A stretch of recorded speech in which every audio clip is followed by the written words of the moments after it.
Tonight, you will spend time alone. Maybe it is a few minutes in the bathroom. Maybe it is an hour before sleep, lying in the dark with nothing but your own thoughts. And in that silence, something strange happens. Your mind refuses to be still. It wanders. It worries. It replays conversations from 3 years ago. It builds imaginary arguments with people who are not in the room.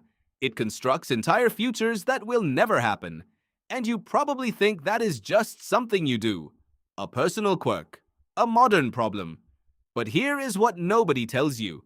That restless, searching mind you carry into every quiet moment is not a flaw. It is ancient software running on a brain that was never built for silence in the first place. For nearly all of human history, being alone was not a lifestyle choice.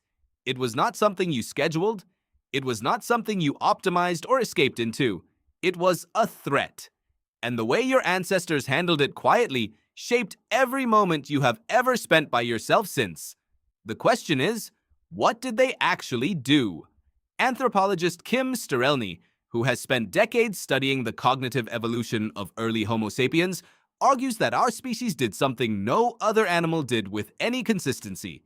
We narrated, not out loud, not always in words, but in the deep interior monologue that is now so familiar to you, it feels like background noise. Before language became a tool for communication, it may have first become a tool for self-management, a way to rehearse, to plan, to hold fear at a safe mental distance. Think about what that means. Right now, when you are alone and your brain starts running through everything you did wrong last Tuesday, it is not malfunctioning. It is doing exactly what it evolved to do. Processing threat, running simulations, preparing you for what might come next. But that is only part of the picture. For most of the last 200,000 years, true solitude was extraordinarily rare. Early humans slept in groups. They moved in bands of 15 to 30 people. They worked, ate, gathered, and kept watch together. The campfire was not just warmth, it was a social anchor, a place where being alone meant something had gone wrong. Archaeologist Will Robrooks, studying Neanderthal and early human fire sites in Europe, found evidence that these fires burned continuously for hours, sometimes for days, not because the temperature demanded it, because the social ritual demanded it. The fire meant someone was there. The fire meant you were not alone. So when early humans did find themselves temporarily separated from the group, whether by accident, by hunting, by necessity, their brains did something very specific. They sought signs of presence, footprints, broken branches, ash from a fire still warm to the touch, sound at the edge of hearing. They were not experiencing solitude the way you might on a Sunday morning. They were scanning, constantly. The silence was not peaceful. The silence was information. Here is where it gets strange. Psychologist Matthew Killingsworth ran a study at Harvard that tracked the moment-to-moment happiness of thousands of people using random phone check-ins throughout the day. His finding was unsettling. People were mind-wandering, thinking about something other than what they were actually doing almost half the time. And in nearly every category they tracked, mind-wandering made people less happy than whatever they were doing, even if what they were doing was boring or unpleasant. But there was one exception: positive, future-oriented thinking. When people mentally drifted toward imagining something good that might happen, happiness held steady.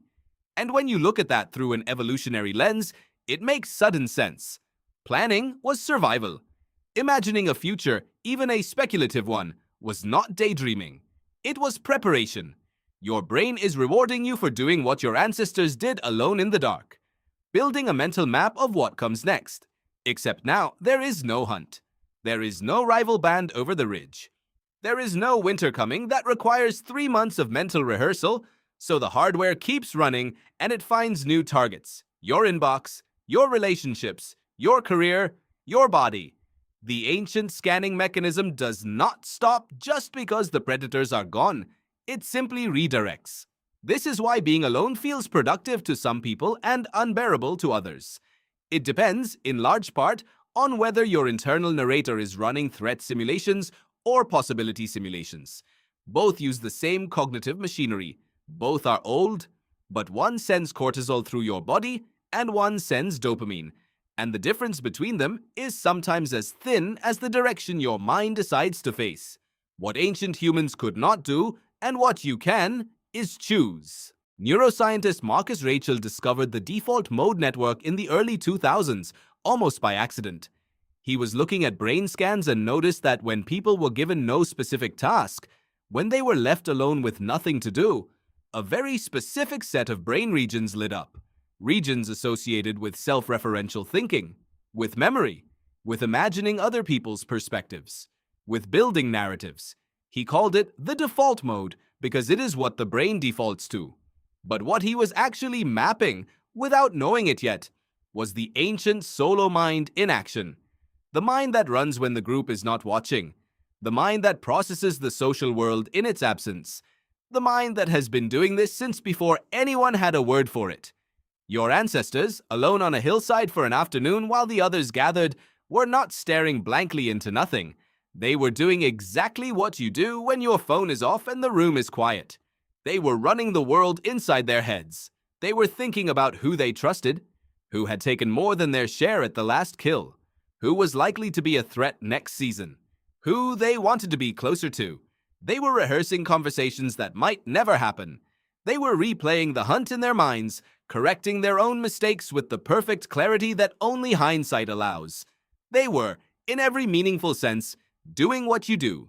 Psychologist Robin Dunbar, whose work on social brain theory changed how scientists think about human cognition, argues that the human neocortex expanded primarily to manage social complexity, not to build tools, not to track seasons, to hold a social world of about 150 people in working memory, to simulate their intentions, to predict their behavior, to navigate the labyrinth of alliance, rivalry, and affection that defines survival in a small band.